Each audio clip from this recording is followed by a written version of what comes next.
దేవుని నామానికి మహిమ కలుగును కాక. ప్రార్థనా శక్తి అనే టీవీ కార్యక్రమం వీక్షిస్తున్న విశ్వాసులందరికీ ప్రభువైన యేసుక్రీస్తు నామమున మీకు శుభములు తెలియపరచుకుంటున్నాను. బాగున్నారా? మీరు బాగుండాలని ప్రతినిత్యం మీ కొరకు మేము ప్రార్థన చేస్తున్నాం. ప్రార్థన చేయడానికి కొరకే దేవుడు మమ్మల్ని బ్రతికుంచుతున్నాడు. మా కొరకు మేము ప్రార్థన చేసుకోవాలి, కానీ మీ అందరి కొరకు కన్నీటి ప్రార్థన చేయాలని ఉద్దేశంతోనే ఈ టీవీ కార్యక్రమంను మేము ప్రసరణ చేస్తున్నాం. ఎందుకంటే ఎంతోమంది వేదనతో, బాధతో, దుఃఖంతో, అవమానంతో, అపనిందలతో ఎంతోమంది లోకంలో ఎవరిని కదిపినా చూడండి, అమ్మ పరిస్థితి బాగాలేదమ్మా, అప్పుల పాలైపోయినామమ్మా, మాకు భోజనానికి కూడా లేదమ్మా, మా భర్త మమ్మల్ని చూడడమ్మా, నా కుటుంబం చూడదమ్మా అని ప్రతి ఒక్కళ్ళు చెప్తూ ఉంటారు. కానీ జీవం గల దేవుడు, మనల్ని నడిపించే దేవుడు మనతో ఉండాలన్న సంగతి మర్చిపోవద్దు. ఎందుకంటే మనల్ని మనుషులందరూ విడిచిపెట్టేస్తారు, ఈ లోక మనుషులందరూ విడిచిపెట్టేస్తారు, కానీ దేవుడు ఎప్పటికీ విడిచిపెట్టాడు. అదే ధైర్యం మనకి. మన ధైర్యం ఏదంటే ఆయన మనల్ని కాపాడుతాడు. శ్రమలు కలిగినా, బాధలు కలిగినా, ఇబ్బందులు కలిగినా దేవుడు మనతో ఉన్నాడనే విశ్వాసంతో ముందుకు సాగిపోవాలి. ఎందుకంటే ఎర్ర సముద్రం ముందున్నది, మరి వెనకాల ఫరో సైన్యం తరుముతున్నది. మోషే నిలబడినారు, అందరూ అన్నారు, ఎర్ర సముద్రం దగ్గరకు తీసుకొచ్చేవయ్యా మమ్మల్ని, ఎందుకు అక్కడ బాగాలేవా, అక్కడ సమాధి లేవా, ఇక్కడ తీసుకొచ్చి ఎర్ర సముద్రంలోనికి మమ్మల్ని తోసడానికి తీసుకొచ్చినవా అని వాళ్ళు ఎంతో కులిగారు. కానీ మోషేతో ఆయన అంటాడు, ఊరిక నిలిచింది చూడు, సాగిపో అన్నాడు. ఎర్ర సముద్రం పాయలుగా మారిపోయేటట్లు దేవుడు అద్భుతం జరిగించాడు తెల్లవారే లోపటిని. అట్లనే కష్టాలు ముందటుంటాయి, అమ్మో ఎలా దాటాలి, ఏం చెయ్యాలి అనుకుంటాం. అందుకే దావీదు భక్తుడు అంటున్నాడు, కీర్తనకారుడు రాస్తున్నాడు, ఏముంటాయి 23వ దావీదు కీర్తన, యెహోవా నా కాపరి, నాకులేం కలుగదు, పచ్చిగల చోట్ల ఆయన నన్ను పరుండ చేస్తాడు, శాంతికరమైన జలములేద్ద ఆయన నన్ను నడిపిస్తాడు, నా ప్రాణానికి ఆయన శాంతి ఇస్తాడు, తన నామం బట్టి నీతి మార్గంలో నన్ను నడిపిస్తాడు. గాఢాంధకారపు లోయ ఉన్నది, అయినా కూడా నేను భయపడను. గాఢాంధకారపు లోయలో నేను సంచరించినను ఏ అపాయానికి భయపడను. ఎందుకు భయపడమంటే నీవు నాకు తోడై ఉన్నావు, నీవు నన్ను కాపాడుతావు, నన్ను సంరక్షిస్తావు, అందుకే నేను భయపడనయ్యా అని దావీదు భక్తుడు అన్నాడు. అవే మనం చదువుకుంటూ ఉంటాం. అవే ఎప్పుడు నేనంతే కష్టం కలిగినప్పుడు, మనుషులు నిందలు పెడుతున్నప్పుడు, మనుషులు బాధ పెడుతున్నప్పుడు నేను అలాగే ప్రార్థన చేసుకుంటాను. దేవా నువ్వు నాకు సహాయం చేయండి అయ్యా, మీరు నడిపించండి. వాళ్ళు అంటున్నారు, కానీ నువ్వు నడిపించేవాడు నువ్వు ఉన్నావు కదయ్యా, గొప్ప దేవుడు. మనుషులంటే ఏమున్నది, దాని నిందలకి భయపడద్దన్నావు కదా అని నువ్వు చెప్పినావు కదా ప్రభా అనేసి నేను ధైర్యంతో ముందుకు సాగిపోతాను. అలాంటి ధైర్యంగా మీరు ఉన్నారని నేను నమ్ముతున్నాను. ఇంకా ప్రార్థన చేస్తున్నారు, మీకు వందనాలు. దేవుడు తప్పకుండా మీ కుటుంబాల్లో అద్భుత కార్యాలు జరిగిస్తాడు, ఆశ్చర్య కార్యాలు ఆయన జరిగిస్తాడు. మహోన్నతుడు, మహిమగల రాజు మన దేవుడు, అద్భుతాలు చేయవాడు, లెక్కలేనన్న అద్భుత క్రియలు చేయగల దేవుడు నువ్వని యోబు అన్నాడు. శ్రమలు రాలేదా యోబుకి? మహాభయంకరమైన శ్రమలు ఈ లోకంలో ఎవరికి రాలేవండి ఆ శ్రమలు. ఆయన తట్టుకోగలిగాడు. కానీ మనం అంటాం, కానీ యోబు గ్రంథం చదివేసుకుంటూ ఉంటాం, చదువుతాం, కానీ ఆ శ్రమ వచ్చేటప్పటికల్లా మనం అస్సలే తట్టుకోలేము. కానీ దేవుడు గొప్ప దేవుడు. అలాంటి గొప్ప దేవుడిని ప్రార్థన చేసుకుందామా? దయగల తండ్రి, ప్రేమ కలిగిన ఆయన, గొప్ప దేవుడు అయ్యా, అద్భుతాలు జరిగించేవాడు. నీ వంటి వారు ఎవ్వరు లేరయ్యా, మహోపకారి. నీకు వందనాలు, స్తోత్రాలు. మేమేమై ఉన్నాము అది నీ కృపను బట్టి జీవిస్తున్నామయ్యా, నీకు వందనాలు. మా జీవితాల్లో ఎన్నో శ్రమలు, బాధలు, ఇబ్బందులు, ఇరుకులు, నమ్మిన వారే మోసం చేస్తుంటే ఏమి చేయలేని పరిస్థితి, నిస్సాయ స్థితిలో మేము నిలబడిపోయినప్పుడు నువ్వు మాతో ఉండి నడిపించిన గొప్ప దేవుడు నీవే కదయ్యా. కాపాడేవాడివి నీవే కదయ్యా, మమ్మల్ని నడిపించేవాడివి నీవే కదయ్యా. గాఢాంధకారపు లోయలో మేము సంచరిస్తున్నా నువ్వు మాకు ఏ అపాయం కలగకుండా కాపాడిన వాడివి నీవే కదయ్యా. ఇక ముందుకు కూడా కాపాడుతావని విశ్వాసంతో మేము ప్రార్థిస్తున్నాము నాయన. ఈ టీవీ దగ్గర ఏ వేదనతో, ఏ రేడియో దగ్గర ఏ వేదనతో, ఏ దుఃఖంతో, ఏ బాధతో ఇక్కడ కూర్చున్నారు నాకు తెలియదయ్యా, కానీ వింటున్న దేవుడు, చూస్తున్న దేవుడు, మాట్లాడుతున్న దేవుడు, అందుని బట్టి నీకు స్తోత్రాలయ్యా. వారి అక్కర్లన్నీ తీర్చమని ప్రార్థిస్తున్నాము నాయన. తీర్చండి అయ్యా, కృప చూపండి నాయన. ఇక బలహీనరాల్ని, శక్తిహీనరాల్ని, ఎందుకు పనికిరాను నీ పాద ధూళినైనా నన్ను నీ సిలువ చాటుకి మరుగుపరిచి మహిమ పొందుకునమని. ఏం మాట్లాడాలో నాకేం రాదయ్యా, కానీ నువ్వు నన్ను బలపరిచి నా ద్వారా నాకు ఇక్కడ కూర్చున్న ప్రతి బిడ్డలకు నీ వాక్యం అందించమని, బలపరచమని యేసతి పరిశుద్ధ నామమును బట్టి అడుగుచున్నాను తండ్రి, ఆమేన్, ఆమేన్. దేవుడు మిమ్మల్ని దీవించి ఆశీర్వదించును కాక. ఈ దినాన్ని పోయిన వారం శ్రమల గురించి, బాధల గురించి అన్నీ ధ్యానం చేసుకుంటున్నాం. ప్రతి వారం బాధనే ఉంటుందండి. ఎందుకంటే బైబిల్లో అన్నీ రాసి పెట్టున్నాయి. బాధలు ఉన్నవాళ్ళు, సంతోషంగా ఉన్నవాళ్ళు, కష్టాల్లో ఉన్నవాళ్ళు, వాళ్ళు దేవుడు ఎట్లా విడిపించాడా అని రాసినది. అవి మనం చదువుకుని ధైర్యపడాలి. ప్రతి ఒక్క విషయంలో కూడా దేవుడు రాసిపెట్టి ఉంచాడు. శ్రమలు రాసిపెట్టి ఉంచాడు, పాపం రాశాడు, శాపం రాశాడు, పరలోక రాజ్యం ఎలాగుంటుంది, నరకం ఎలాగుంటుంది, మనం ఎట్లా మారుమనసు పొందాలి, మారుమనసు పొందిన వాళ్ళు పరలోక రాజ్యానికి ఎలాగెళ్తారు, మార్గం ఏది, అన్నీ బైబిల్లో రాసిపెట్టి ఉంచారు. అవి మనం చదువుకోవాలని, అవి చదువుకుని మనం ఎప్పుడైతే బలపడతామో దేవుడు మన పట్ల అద్భుత కార్యం జరిగిస్తాడు. ఈరోజు నేను మీ ముందట ఉంచాలని ఇష్టపడుతున్నాను. యోబు గ్రంథం 36వ అధ్యాయము 15వ వచనం. శ్రమపడి వారికి కలిగిన శ్రమల వలన ఆయన విడిపించును. శ్రమలు ఉంటాయి కదండి. ఎవరినన్నా కలిపి అడగండి, అమ్మ ఎట్లున్నారు, బాగున్నారా అని అంటే, ఏం బాగుంటామమ్మా, అన్ని శ్రమలే, పిల్లలు మాట వింటలేరు, ఏది కాదమ్మా, అన్ని శ్రమలే మాకంటారు. కానీ ఇక్కడ యోబు భక్తుడు రాస్తున్నాడు, శ్రమపడి వారికి కలిగిన శ్రమల వల్ల ఆయన విడిపిస్తాడు. మనుషులు ఎవరు విడిపించరు. శ్రమ కలిగితే బాగా అయిందిరా అంటారు మనుషులు, కానీ కష్టం వచ్చిందంటే బాగా అయిందిరా వాడికి అంటారు. పైకి మాత్రం అయ్యో అమ్మ నీకు అంత కష్టం వచ్చిందా, అయ్యో నీవెంత కష్టపడుతున్నావు బిడ్డ, నీకేంత నష్టం కలిగింది బిడ్డ, కానీ దేవుడు నీకు ఇట్లా అయిపోయిందా అయ్యో అంటారు. అని బయటికి వెళ్ళగానే మనమే చెప్తారు, అదే దానికి అట్లనే కావాలి, అట్లనే అయిందంటారు. కానీ దేవుడు అంటున్నాడు, నేను విడిపిస్తాను, నేను నీకు సహాయం చేస్తాను. బాధల వలన వారికి విధేయులుగా చేస్తాడంట. బాధలు కలగగానే ఇప్పుడు పండ్లు ఉన్నాయి, ఇంకా చెట్టుకి పండ్లు కాస్తాయి, మామిడి పళ్ళు అవన్నీ కాస్తాయి. అవి కాయగానే ఏం చేస్తారు, రాళ్ళతో కొడుతూ ఉంటారు. ఎందుకు కొడతారు, మామిడి పళ్ళు ఇస్తున్నాయని. మామిడి పళ్ళు కానీ ఏమన్నా తినేటివి వస్తాయని. కాయలేదనుకోండి, చెట్టు కాయలు కాలేదని దాన్ని ఎవరు కొట్టరు, ఏం చేయరు. అట్లనే బాధలు ఉన్న వాళ్ళ మీదనే రాళ్ళు వేసేస్తూ ఉంటారు. కానీ దేవుడు అంటున్నాడు, బాధలోంచి నేను విడిపిస్తాను. ఎంత గొప్ప దేవుడు అమ్మ మన దేవుడు. ఇంకేమంటున్నాడంటే, బాధల వల్ల వారికి విధేయులుగా చేయను, అంతేకాకుండా బాధల్లో నుండి ఆయన నిన్ను తప్పిస్తాడు. మనుషులు ఎవరు తప్పించారు, బాధలు కలిగి చేస్తారు, కానీ బాధలు ఇంకా బాధపడతారు. అయ్యో కొంచెం ఎవరైనా వచ్చారనుకోండి, కష్టం చెప్పుకుంటామని, అయ్యో బిడ్డ ఎట్లా అయిపోయింది బిడ్డ నీకు అనంటే ఇంకా దుఃఖం వచ్చేస్తుంది, ఇంకా బాధపడతారు. ఏం కాదు, ధైర్యంగా ఉండు, దేవుడు మనతో ఉన్నాడు, ఎందుకు భయపడతావు, కష్టాలు రాకపోతే మనుషులకు రాకపోతే ఎవరికి వస్తే ఆ కష్టాల నుంచి దేవుడు విడిపిస్తాడు అనే ధైర్యం చెప్పరు. ఈ దినాల్లో ధైర్యం మొత్తం పోయినట్లు అయిపోతున్నది. ఇంకేమంటున్నాడంటే, ఇరుకులేని విశాల స్థలమునకు నిన్ను తోడుకొని పోయాను. ఇరుకులేని స్థలానికి ఆయన తీసుకెళ్తాడంట.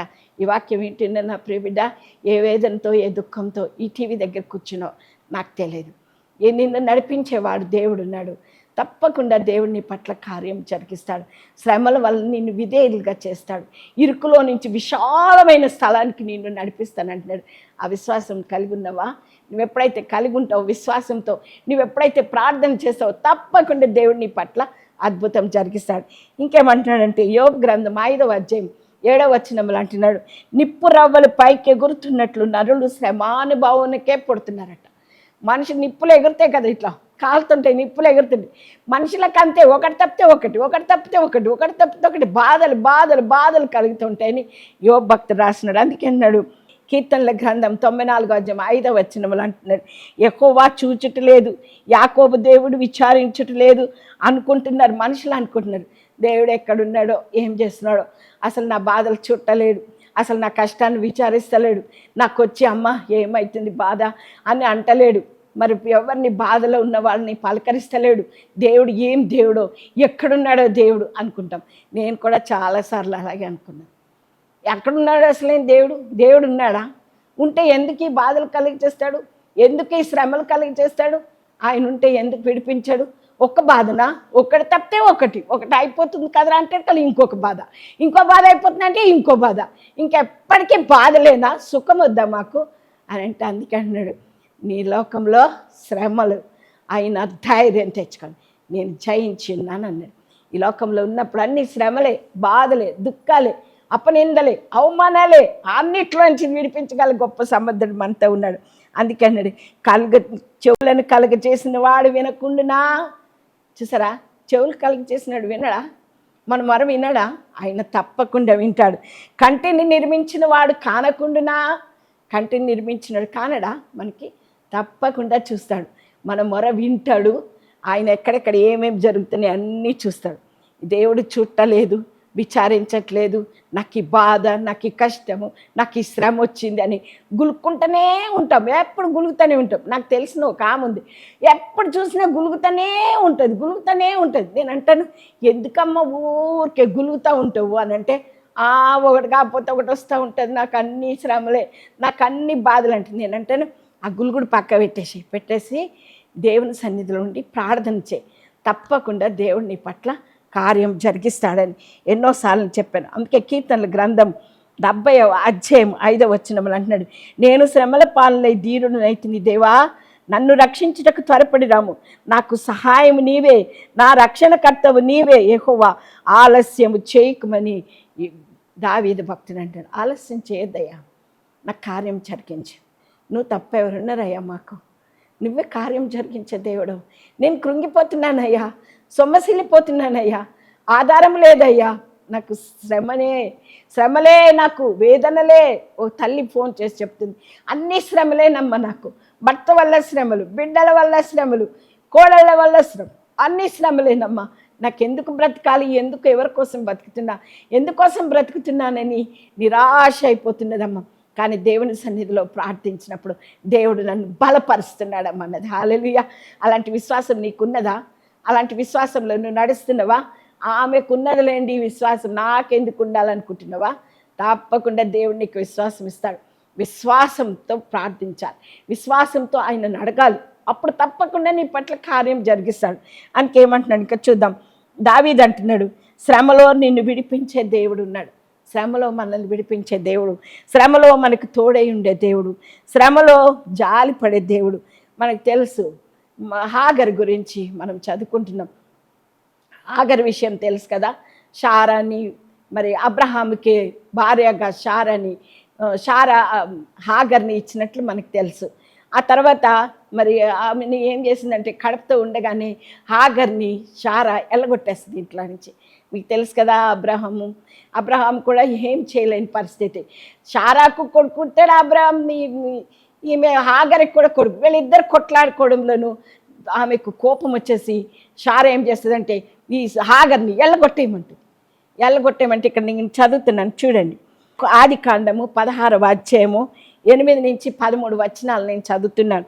యెహోవా దూత అరణ్యంలో నీటి బుద్ధి యొద్దకు అనగా షూరు మార్గంలో బొగ్గ యొద్ద ఆమెను కనుకొని సారాయి దాసి అయిన హాగరు, ఎక్కడి నుండి వచ్చితివి, నీవెక్కడికి వెళ్ళుచున్నావు అని అడిగినందుకు, అది నా యజమానురాలైన సారాయి యొద్ద నుండి పారిపోవచ్చున్నాను అనెను. అప్పుడు యెహోవా దూత, నీ యజమానురాలి యొద్దకు తిరిగి వెళ్ళి ఆమె చేతి కింద అణిగుండుమని దానితో చెప్పాను. చూసారా, బాధ పెడుతుంది, కడుపుతో ఉన్నది, బాధ పెట్టింది.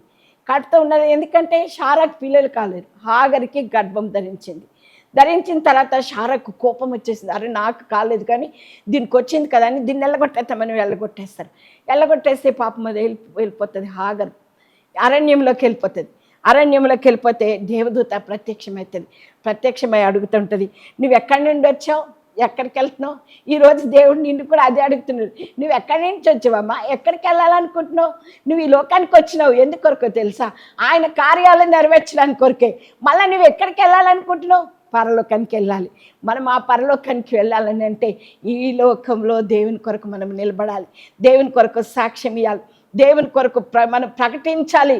ఎంతసేపు తినడం, తాగడం, ఉండడం, పండుకోవడము, వ్యాపారాలు చేసుకోవడము, ఆ ఇంటికో ఈ ఇంటికో ఈసారి చెప్పడం కాదు. ప్రభు కొరకు నువ్వు స్వార్థ ప్రకటిస్తున్నావా? దేవుడు నా పట్ల కార్యం జరిగించడమా? నీ పట్ల కూడా జరిగిస్తాడు. దుఃఖంలో ఉన్న వారి ఇంటికి వెళ్ళి పరామర్శిస్తున్నావా? వ్యాధి బాధల్లో ఉన్న వారి ఇంటికి వెళ్ళి, అయ్యా ఏడవకండి, అది దేవుడు తప్పకుండా కార్యం జరిగిస్తాడు. ఎప్పుడన్నా చెప్పినావు బిడ్డ? చెప్పకపోతే ఇప్పుడు చెప్పమని నీకు దేవుడు మళ్ళీ నీకు ఈ దినాన్ని నీతో మాట్లాడుతున్నాడు. నా ప్రియ బిడ్డ హాగర్ని అడుగుతున్నాడు, ఎక్కడికి వెళ్ళామ్మా, ఎక్కడి నుంచి వచ్చావు, ఎక్కడికి వెళ్తున్నావు నువ్వు అంటే అప్పుడు చెప్తుంది. ఏమని చెప్తుందంటే, సారా నన్ను ఇంట్లో నుండి ఎల్లగొట్టేసింది, అందుకే నేను పారిపోయి వస్తున్నాను అన్నది. అనగానే అప్పుడు దేవుని దూత అంటున్నది, యెహోవా దూత నీ యజమానురాలి యొద్దకు తిరిగి వెళ్ళి ఆమె చేతి కింద అణిగిండుమని దానితో చెప్పాను. మరియు యెహోవా దూత నీ సంతానమును నిశ్చయంగా విస్తరింపచేసేదను, అది లెక్కింప వీలు లేనంతగా విస్తారమవునని దానితో చెప్పాను. మరియు యెహోవా దూత ఇదిగో యెహోవా నీ మొర వినను, నీ గర్భవతి అయి ఉన్నావు, నీవు కుమార్ని కని అతనికి ఇష్మాయిల్ అని పేరు పెడతావని ఆశీర్వదించేసాడు. చూసావా, ఉండమంటున్నాడు. కష్టాలు రాగానే పారిపోతాం, కష్టాలు రాగానే అటు పారిపోతాం ఇటు పారిపోతాం. కానీ ఏమన్నాడు తెలుసా, మళ్ళా శారీరక్తికి దగ్గరికి వెళ్ళి ఉండు, అక్కడికి వెళ్ళి ఉండు, నేను నిన్ను ఆశీర్వదిస్తాను, నీ కుమారుడు పుడతాడు, ఇష్మాయిల్ అని పేరు పెడతావు, గొప్ప జనంగా చేస్తానని ఎప్పుడైతే హాగరుతో చెప్పిండో హాగరు విని మొర విన్నాడట. నీ మొర విన్నాడు దేవుడు. ఈరోజు అన్నాడు హాగరు మొర విన్నాడు దేవుడు. ఈరోజు నీ మొర విన్నాడా? నీ బాధలు నీ కష్టాలు చూడడా? ఆయన తప్పకుండా చూస్తాడు. నీ మొర తప్పకుండా ఆయన వింటాడు. అందుకే అన్నాడు చూడండి, ఏమన్నంటే నీ సంతానము నిశ్చయంగా విస్తరింపచేసేదను, అవి లెక్కింప వీలు లేనంతగా విస్తారమవునని దాంతో చెప్పాను. మరియు యెహోవా దూత ఇదిగో యెహోవా నీ మొర వినను. మన మొర వింటాడు, వినడు అనుకోకండి. మన బాధలు వింటాడు, మన శ్రమలు వింటాడు, మన కష్టాలు చూస్తూ ఉంటాడు. మొరపెడితే వినడా? తప్పకుండా ఉంటాడు. నేను చెప్పలేదా, నా మొర ఎన్నోసార్లు ఏడ్చుకుంటా ప్రార్థన చేస్తాను, ఎన్నోసార్లు మొరపెట్టుకుంటుంటాను, గట్టిగా ఏడ్చేసుకుంటాను ఎవరు లేనప్పుడు. ఎక్కడున్నావయ్యా, ఏం చేస్తున్నావయ్యా అని ప్రార్థన చేశాను. తప్పకుండా ఆయన మొర వింటాడు. హాగర్ మొర వినలేదా? విన్నాడు, విస్తరింప చేస్తానంటున్నాడు. ఇంకేమంటున్నాడంటే నువ్వు గర్భవతి అయి ఉన్నావు, నీవు కుమార్ని కన్నా అతనికి ఇష్మాయిల్ అని పేరు పెట్టదు అనగానే ఆ వెంటనే ఏమన్నదంటే 16వ అధ్యాయం 13వ వచనం ఆదికాండము, అది చూచుచున్న దేవుడవు నీవే అని పేరుతో తనతో మాట్లాడిన యెహోవాకు పెట్టెను. ఏలేనగా నన్ను చూచిన వాడిని నేను ఇక్కడ చూచితిని కదా అనుకున్నదట. చూసా, ఎవరు చూడలేరు అనుకుంటున్నావా? దుఃఖంతో ఉన్నవా? బాధతో ఉన్నవా? నా బాధ ఎవరు చూస్తలేరండి, నా దుఃఖం ఎవరు వింటలేరండి, నేను ఇంత కష్టపడుతున్నానండి, ఇంత చేస్తున్నానని నువ్వు అనుకుంటున్నావా? ఆమె అంటున్నది చూచున్న దేవుడవు నీవే అని పెట్టింది. చూడలేదా? హాగర్ని చూడలేదా? ఇంకా మళ్ళీ అక్కడికి వెళ్ళిన తర్వాత మళ్ళీ రెండోసారి మళ్ళీ మనం చూస్తాం.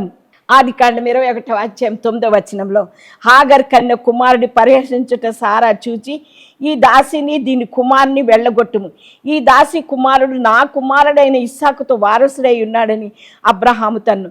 అతని కుమారుని బట్టి ఆ మాట అబ్రహామునకు మిక్కిలి దుఃఖం కలిగచేశాను. కుమారుడు పుట్టాడు, ఇద్దరు కొట్లాడుకుంటుంటే మళ్ళా సారా చెప్తుంది దీన్ని వెళ్ళగొట్టు, ఇంకా హాగర్ని వెళ్ళగొట్టేసి వద్దే, ఎందుకంటే కొట్లాడుకుంటున్నారు, వారసుడు అయిపోతాడేమో ఇస్సాకు కన్నా అని వెళ్ళగొట్టమంటే అబ్రహాంకి ఎలాగ ఉంటుంది చెప్పండి? పాపం దుఃఖం తడ్డాడట. అందుకేమన్నాడు, అబ్రహామునకు మిక్కిలి దుఃఖం కలుగచేశాను. అయితే దేవుడు ఈ చిన్నవాని బట్టియే నీ దాసిని బట్టి నువ్వు దుఃఖపడవచ్చవద్దు, శారా నీతో చెప్పు ప్రతి విషయంలో ఆ మాట విను. ఆమె ఏం చెప్తుందో ఆ మాట విను. పంపించేయమన్నాడు దేవుడు. పంపించేస్తున్నప్పుడు మనం చూస్తాం చూడండి, శారా నీతో చెప్పు ప్రతి విషయంలో ఆమె మాట విను. అయినను ఈ దాసి కుమారుడును నీ సంతానమే గనుక అతడు కూడా ఒక జనమగునని చెప్పాడు. ఈ పుట్టినోడు కూడా, హాగరు పుట్టిన కుమారుడు కూడా నీ సంతానం. ఎందుకు భయపడుతున్నావు? భయపడకు, నేను ఆశీర్వదిస్తాను. ఆమెను ఎలగొట్టేమన్నది కానీ ఏం భయపడదు. దేవుడు ఎంత గొప్ప దేవుడు అండి, ఆదరించే దేవుడు, మనం ఏడుస్తుంటే ఓదార్చే దేవుడు. మనుషులు మాటలతో గిచ్చుతూ ఉంటారు, ఇంకా బాధపడుతున్నారంటే ఇంకా బాధ పెడుతుంటారు, కానీ అలాంటి మనుషుల మధ్యన మనం బ్రతుకుతున్నాం. అందుకే అంటున్నాడు, ఏమంటున్నదంటే శారా నీతో చెప్పు ప్రతి విషయంలో ఆమె మాట వినమన్నట్టు.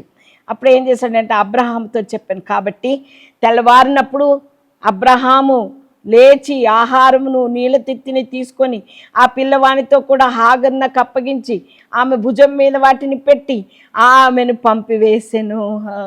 చూసారా ఎంత బాధకరము. ఆమెను పంపించేయమన్నాడు కాబట్టి నీళ్ళ తిత్తి పెట్టి పంపించేశాడు. పాపం ఈ లోకపు మనుషులు అలాంటి వాళ్ళండి, మనల్ని అట్లనే చేస్తుంటారు. కొంతమంది జీవితాలు అట్లనే ఉంటాయి, పాపం అన్యాయంగా చేస్తారు. కానీ దేవుడు గొప్ప దేవుడు బిడ్డ. ఈరోజు నీ మాట వినే దేవుడు, నీతో ఉండే దేవుడు, నిన్ను నడిపించే దేవుడు. భయపడకు. అలనాడు హాగర్ని ఆదరించిన దేవుడు ఈరోజు నిన్ను ఆదరించడానికి ఆయన సిద్ధంగా ఉన్నాడు. అందుకే అన్నాడు, ఏమంటాడంటే అబ్రహాము లేచి ఆహారము నీళ్ళ తిత్తిని తీసుకొని ఆ పిల్లవానితో కూడా హాగర్నకు అప్పగించి ఆమె భుజం మీద వాటిని పెట్టి ఆమెకు పంపివేశాను. ఆమె వెళ్ళి బయర్షెబా అరణ్యంలో ఇటు అటు తిరుగుచుండెను.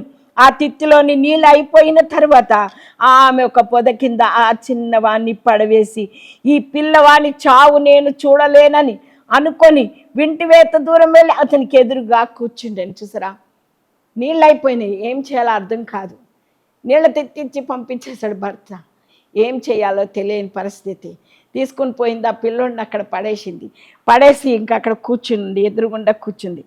ఆమెకు ఎదురుగా కూర్చుండి ఎలుగెత్తి ఏడ్చెను, దేవుడు ఆ చిన్నవాని మొరను వినను. అప్పుడు దేవుని దూత ఆకాశము నుండి హాగర్ని పిలిచి, హాగరు నీకేమో వచ్చినది, భయపడకము, ఆ చిన్నవాడున్న చోట దేవుడు ఆ స్వరము విని ఉన్నాడు. నువ్వు లేచి ఆ చిన్నవారిని లేవనెత్తి నీ చేత పట్టుకొను, వారిని గొప్ప జనంగా చేసేదనని ఆమె తనను. మరియు దేవుడు ఆమె కళ్ళు తెరిచినందున ఆమె నీళ్లు ఊట చూచి వెళ్ళి ఆ తిత్తిని నీళ్లతో నింపి చిన్నవానికి త్రాగనిచ్చెను. హల్లెలూయా. దేవుడు ఆ చిన్నవానికి తోడై ఉండెను. హల్లెలూయా. చూసారా, ఇచ్చిపెట్టేశాడు. ఆమె వెళ్ళగొట్టేసింది, నీళ్ళు కూడా లేని పరిస్థితిలో అరణ్యంలో ఏడుస్తూ మొరపెట్టింది. పిల్లవాణి ఏడుపు మొరపెట్టినప్పుడు దేవుడు కార్యం జరిగించలేదా? ఏడవకని చెప్పలేదా? ఆదరించలేదా? ఈరోజు ఈ వాక్యం వింటున్న నా ప్రియబిడ్డ, నిన్ను ఆదరిస్తాడు ఆయన, నీతో ఉంటాడు, నిన్ను నడిపిస్తాడు. నీకే అవసరతలు ఉన్నాయో నీ అవసరతలు తీరుస్తాడు. భర్త లేడండి, నేను చాలా కష్టపడుతున్నానండి, విధవరాలనండి, పిల్లల్ని చేయలేకపోతున్నాను, పిల్లల్ని పోషించలేకపోతున్నాను అనుకుంటున్నావా? నా ప్రియబిడ్డ, దేవుడు నిన్ను ఆదరిస్తాడు. ఇది నా దేవుడు నీతో మాట్లాడుతున్నాడు. ఎందుకో తెలుసా? నేను ఆదరిస్తాను. ఈ లోకపు మనుషులు, భర్తలు కానీ, భార్యలు కానీ, బిడ్డలు కానీ ఎవ్వరు ఆదరించరు, కానీ నేను నిన్ను ఆదరిస్తానంటాడు. ఎంత గొప్ప దేవుడో మన దేవుడు. చూసారా, నీళ్ళు వచ్చేటట్లు చేశాడు, ఆశీర్వదించాడు. చూచున్న దేవుడు అని పేరు పెట్టింది. నువ్వు ఎక్కడికి వెళ్తున్నావు ఏంటని అన్ని వివరాలు అడుగుతున్నాడు ఆయన. చూసారా, మనల్ని చూడలేదు అనుకుంటున్నావు నా ప్రియబిడ్డ. విచారించట్లేదు దేవుడు, చూడలేడు, వింటలేడు. నా బాధ, నా రోదన, నా దుఃఖం వింటలేదు అనుకుంటున్నావా? తప్పకుండా నీ రోదన నీది వింటాడు ఆయన. తప్పకుండా నీ పట్ల కార్యం జరిగిస్తాడు. అందుకే పేతురు రాసిన మొదటి పత్రిక 5వ అధ్యాయం 6వ వచనంలో చూస్తే, దేవుడు తగిన సమయమందు మిమ్ముని హెచ్చించినట్లు ఆయన బలిష్టమైన చేతి కింద దీన మనస్కులై ఉండడి. హెచ్చించాడు ఆగని, దీన మనసు. వెళ్ళమంటే వెళ్ళింది, మళ్ళొచ్చింది, బట్టను పంపించేసి మళ్ళొచ్చింది. అడవిలో కూర్చొని ఏడ్చినప్పుడు దేవుడు అవసరత తీర్చిన దేవుడు. మన దేవుడు అవసరతలు తీర్చే దేవుడమ్మ. అందుకే అన్నాడు, దేవుడు కాపాడేవాడు, ఆపత్కాలంలో నమ్మదగిన సహాయకుడు. శ్రమదినమందు ఆయన ఆదుకుంటాడు, ఆపదలో ఆయన ఆదుకుంటాడు. శ్రమలో ఆదరణ కలిగి చేయవాడు దేవుడు, ఆపదలో ఓదార్చివాడు, ఆపదలో విడిపించేవాడు, ఆపదలో జాలిపడివాడు, శోధన కాలంలో కాపాడే దేవుడు. ఎంత గొప్ప దేవుడు కదా. యెషయా గ్రంథం 54వ అధ్యాయం 10-11 వచనాలు చూస్తే, పర్వతములు తొలగిపోయినను, మెట్టలు తత్తరిల్లినను, నా కృప నిన్ను విడిచిపోదు, సమాధాన విషయమైన నా నిబంధన తొలగిపోదు అని నీ అందు జాలిపడి యెహోవా సెలవిచ్చుచున్నాడు. ప్రయాసపడి గాలివాన చేత కొట్టబడి ఆదరణ లేక ఉన్నదానా, నేను నీ నీలాంజలముతో నీ కట్టడములను కట్టదును, నీలంతో నీ పునాదులు వేయదును అంటున్నాడు మన దేవుడు. ఆదరించే దేవుడు, ఆదరణకర్త. బాధల్లో, శ్రమల్లో, ఇబ్బందుల్లో ఆయన మనతో వస్తాడు. అందుకే అంటున్నాడు, యోబు అంటున్నాడు, యోబు గ్రంథము 5వ అధ్యాయము 7-15 నుంచి చదివితే, నరులు శ్రమానుభవంకే పుట్టుచున్నారు, అంతే నేను దేవుని ఆశ్రయించుదును, దేవునికే నా వ్యాజ్యం అప్పగించుదును. ఆయన పరిశోధింపజాలని మహాకార్యములను, లెక్కలేనన్న అద్భుత క్రియలను చేయువాడు. ఆయన భూమి మీద వర్షం కురిపించేవాడు, పొలముల మీద నీళ్లు కురిపించేవాడు, ప్రవహింపజేయవాడు ఆయననే. అట్లా ఆయన దీనులను ఉన్నత స్థలములో ఉంచును, దుఃఖపడి వారిని క్షేమమునకు లేవనెత్తును. వంచకులు తమ పన్నాగములను నెరవేర్చకుండా ఆయన వారి ఉపాయములను భంగపరచును, కపటుల ఆలోచనలను తలక్రిందులుగా చేయను. హల్లెలూయా, హల్లెలూయా. చూసారా, భూమి మీద ఆయన వర్షం కురిపించేవాడంట, మహాకార్యాలు జరిగించేవాడు, లెక్కలేనన్న అద్భుత క్రియలు చేయగల దేవుడు అని అంటున్నాడు. ఇంకేమంటున్నాడంటే, పొలము మీద నీళ్లు ప్రవహింపచేయవాడు ఆయన దీనులను ఉన్నత స్థలంలో ఉంచుతాడు, దుఃఖపడి వారిని క్షేమమునకు లేవనెత్తుతాడు. హల్లెలూయా. నిన్ను ఆయన లేవనెత్తాలని ఆయన ఇష్టపడుతున్నాడు. నా ప్రియబిడ్డ, ఈ వాక్యం వింటున్న నా ప్రియబిడ్డ, నువ్వే స్థితిలో ఉన్నావో, ఏ బాధతో దుఃఖంతో ఉన్నావో, నిన్ను ఆయన లేవనెత్తడానికి సిద్ధంగా ఉన్నాడు. ఆయన నీ కష్టాన్ని తీయడానికి సిద్ధంగా ఉన్నాడు. తప్పకుండా ఆయన నీ పట్ల నెరవేరుస్తాడు. భయపడొద్దు అంటున్నాడు. భయపడకు, దేవుడు నీకు తప్పకుండా కార్యం జరిగిస్తానని ఆయన అంటున్నాడు. మన అవసరతలు తీర్చే దేవుడు, మన అవసరతల్ని తీర్చే దేవుడు, మనతో ఉండే దేవుడు, మనల్ని నడిపించే దేవుడు, మన కార్యాలు జరిగించే దేవుడు, ఆశ్చర్యకరుడు, ఆలోచనకర్త, బలవంతుడైన దేవుడు, నిత్యుడొక తండ్రి, సమాధానకర్త. మన దేవుడు గొప్ప దేవుడు, మన దేవుడు అద్భుతాలు జరిగించే దేవుడు. మనకు తెలుసు. దేవుడు మనం చూస్తున్నాం, లేయ విషయం మనం చూస్తున్నాం. లేయ విషయంలో కూడా దేవుడు ఆదరించాడా? లేయ విషయంలో ఒంటరిది ఏమి లేని పరిస్థితి మనం చూస్తున్నాం. లేయని కూడా దేవుడు ఆదరించినట్లు మనం చూస్తున్నాం. ఎవరు లేరు, భర్త ప్రేమ లేదు, చెల్లెలు ప్రేమ లేదు, తండ్రి ప్రేమ లేదు, జబ్బు కండ్లది, ఆమెను వివాహం కాలేదు, ఇంట్లో ఉన్నది. కానీ తండ్రి ఏం చేశాడంటే, యాకోబుకి ఇష్టం లేకున్నా కానీ బలవంతంగా చీకట్లో లేయనిచ్చి పెళ్లి చేసేసాడు. పెళ్లి చేసినప్పుడు ఆమె అందగత్తి కాదు, పాపం జబ్బు కళ్ళది. మరి అలాగున్న పరిస్థితుల్లో దేవుడు చూడలేదు ఆమెను చూశాడు. భర్త వల్ల ఆదరణ లేకున్నప్పుడు, కృంగినప్పుడు దేవుని ఆమెను ఆదరించాడు. లేయా చెల్లెలు కూడా ఆమెను ప్రేమించలేనప్పుడు, రాహేలు ప్రేమించలేనప్పుడు లేయాని దేవుడు చూశాడు. అందుకే అంటున్నది 29వ అధ్యాయం ఆదికాండం 32వ వచనములు అన్నాడు, లేయా ద్వేషింపబడితే యెహోవా చూచి ఆమె గర్భము తెరచెను. ద్వేషించబడ్డది, అందరి ద్వారా ద్వేషించబడ్డది అంటున్నది. నేను ద్వేషించబడుతానన్నది దేవుడు చూచాడు. యెహోవా చూచి ఆమె గర్భాన్ని తెరచాడంట. లేయా గర్భవతి కుమారునికని యెహోవా నా శ్రమను చూచి ఉన్నాడు గనుక నా పెనిమిటి నన్ను ప్రేమించును కదా అనుకొని అతనికి రూబేన్ అని పేరు పెట్టింది. హల్లెలూయా, హల్లెలూయా. నా శ్రమను చూచి ఉన్నాడు గనుక నా పెనిమిటి నన్ను ప్రేమించలేడు. పెనిమిటి ఎవరు ప్రేమించలేరు, కానీ ఆయన ప్రేమించేటట్లు దేవుడు చేశాడు. ఎంత గొప్ప దేవుడో తెలుసా? రూబేన్ అని పేరు పెట్టిందంట. నేను ద్వేషించబడుతున్న సంగతి యెహోవా విన్నాడు, చూశాడు, విన్నాడు. మిన్నికి ఏం పేరు పెట్టిందంటే షిమ్యోన్ అని పేరు పెట్టింది. ఈసారి నా పెనిమిటి నాతో హత్తుకొని ఉండునని లేవి అని పేరు పెట్టింది. ఈసారి యెహోవాను స్తుతించదననుకొని యూదా అని పేరు పెట్టింది. ఈసారి నా శ్రమను ద్వేషించబడటము ఇవన్నీ ఆమె రాసుకుంటూ ఒక్కొక్క బిడ్డ పుడుతున్నప్పుడల్లా ఆమె దేవుణ్ణి స్తుతిస్తూ వచ్చింది. శ్రమను చూస్తున్న దేవుడు చూస్తున్నాడు, బాధను చూస్తున్న దేవుడని ఆమె దేవుణ్ణి స్తుతిస్తూ వచ్చింది. ఇంకేమంటుందంటే, దేవుడు నాకు తీర్పు తీర్చను, ఆయన నా మొరను విని నా కుమారుని దయచేసిన అనుకొని ఆయనకు దాను అని పేరు పెట్టాను. స్త్రీలు నన్ను భాగ్యవతి అందరు కదా అని అతనికి ఆషేర్ అని పేరు పెట్టాను. హల్లెలూయా, హల్లెలూయా. దేవుడు చూసారా, లేయాని దేవుడు చూచాడు.